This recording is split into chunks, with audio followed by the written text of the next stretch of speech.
The iPhone mini has certainly been a phone that has been overshadowed by its siblings for over a year now, and rightfully so. We live in a world where anything smaller than in comparison is niche.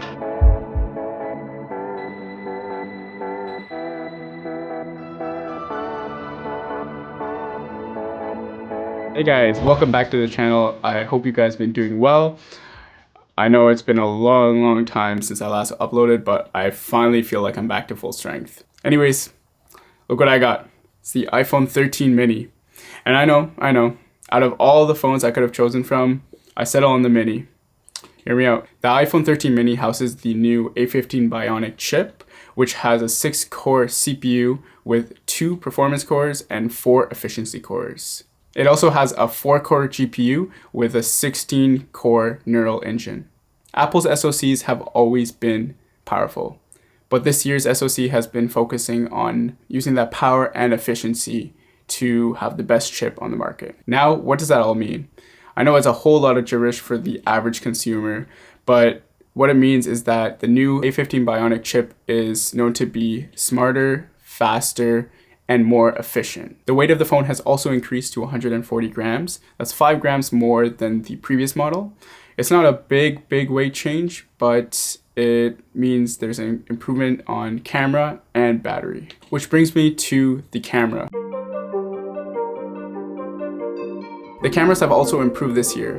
They use the big sensors that were found on last year's model, the 12 Pro Max, that had introduced sensor shift stabilization as well as better low light capability. The photo and video quality on the iPhone is immaculate as always. iPhones are always best in class when it comes to photo and video, and for this year's model, it hasn't changed. New features for this generation include cinematic mode, which brings a cinema grade look that has focus transitions and a shallow depth of field. What that really means is that, say if you have a subject, it focuses on that subject and has a natural bokeh to it, and then when you pan to another subject, it will focus on it, blurring the rest of the background. Right now, it can record at 1080p, 30 frames per second, but that's on the base model.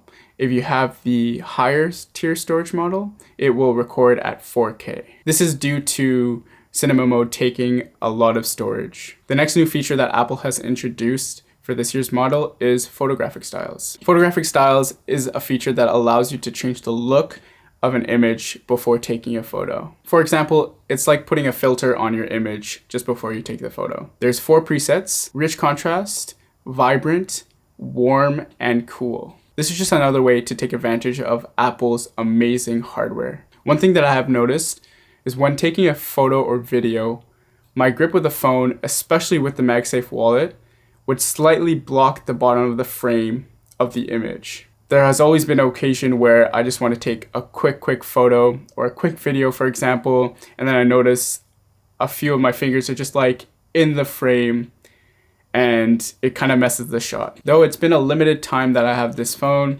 and surely adjusting my grip will fix this problem. There's also one more thing that I had sort of an issue with, and that's lens flare. Now this is very prevalent during the nighttime.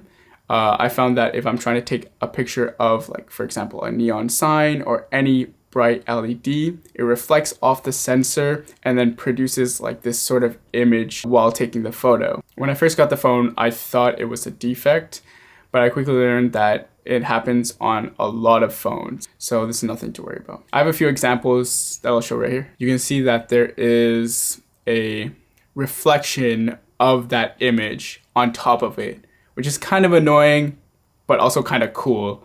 But obviously it's not the main intention of the photo. All things considered, it's amazing hardware, and everyone should go out and just be creative, because with the iPhone, there's endless possibilities. Now, it's harsh to say that another con is the small display. No more of the days where small phones ruled the world, where now the consensus is the bigger the better. The iPhone 13 mini houses a 5.4-inch Super Retina XDR display that emulates similar dimensions to the iPhone 5. It has a beautiful OLED panel that gets plenty bright with the smoothest 60Hz display model on the market. Now, I know it's not 120Hz, but Apple has certainly perfected the 60Hz display. And if you ask most people who haven't experience the pleasure of using a high refresh rate display. In most cases, they won't even know the difference unless they were told. For example, take a look at Joshua Chang's video where he performs this exact experiment. A really well done video that showed and proved that fact. Most people in the video claimed that the phone seemed faster, which is in fact correct, but to me, a funny yet fair way to explain it. Anyways, check out the video. It's a great watch, and I'll link it down in the description. Besides that, it's a great display that offers great clarity, good color, and good contrast. It's a hit here, and if you're coming from an LCD display, it's a great upgrade. Now, battery life on the Mini has always been a concern for me, as well as other people, and it makes sense. The smaller the phone, the less the battery life there'll be. Yes, it's true, but with this year's phone, it has improved greatly. Now, last year's generation had decent battery life, but that was still a main concern for me, that it wouldn't last as long as I needed to. But this year, Apple hasn't shied out with the weight change, the bigger battery. You can go a full day without needing to charge your iPhone, which is amazing. It has excellent battery life that lasts the full workday. And by the time you get home or you're done all your work and it's time to chill, you'll have 15 to 20% of battery life left. That's mainly with my workload. That includes going on some social media apps, Twitter, Instagram, YouTube. Nothing that intensive. I do shoot the odd photo or video here and there, but it's nothing my battery cannot handle. But if my phone ever comes close to dying, that's where the MagSafe battery comes into play. It's a great accessory. It's also perfectly integrated with iOS as well. You just prop it onto the back of the phone and it magnetically attaches to the device, which is amazing. It recognizes that, yes, the MagSafe battery is in use.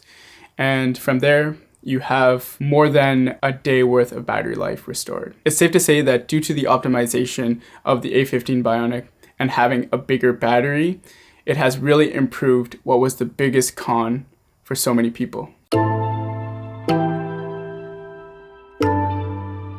If there was one complaint that I had with the Pro Max, it was that the MagSafe accessories were small in comparison. Now yes, the iPhone Pro Max is a behemoth of a phone, but for me, the MagSafe battery was less than half the overall capacity, which makes sense since again, the battery of the iPhone 12 Pro Max is massive, but I like the concept of the MagSafe battery, so I got it anyways. The Apple Wallet also suffered due to the size of the cards, but that was honestly expected. But when it comes to the Mini, it revitalizes all the accessories and honestly makes using them all the better. The MagSafe battery is finally useful for me as it provides a full capacity rather than a top up. It also acts as reassurance, as if the phone is ever low and about to die, just pull out the MagSafe battery and it will charge. No cable needed, just right on the back through magnets. The MagSafe charging method is great, and with the Mini, it's even better. The great thing is, if you really think about it, this means that almost every MagSafe accessory is tailored for the Mini, which is amazing, which makes the experience more functional while being visibly aesthetic.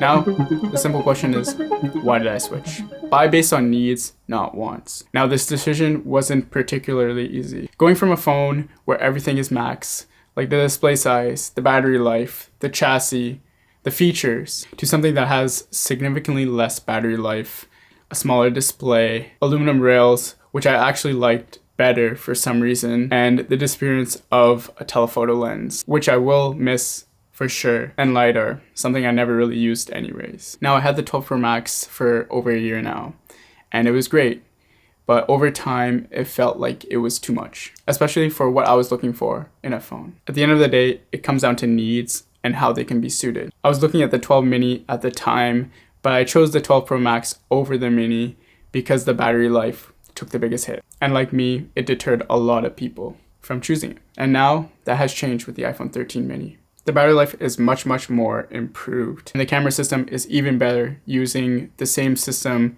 on the 12 Pro Max that I was using last year. It was a bonus for me as I knew that the iPhone 12 Pro Max had incredible photo and video quality, and the 13 would just be better. But let's get back to needs and wants, because that's the most important part when buying a phone. If you're looking for the latest and greatest phone that's also flashy and comes with all the features, go with the pros. But if you're looking for the best bang for your buck, the 13 line is the best way to go. Well, that's been my take. If you like the video, hit that like button. Also, if you like my content, don't forget to subscribe. It's free. If you don't like the video, that's not even an option. You can't dislike anymore, forget about it. I'm kidding, of course. Comment down below on how I can improve. And yeah, thank you for watching. I really appreciate it. We'll see you next time. Peace.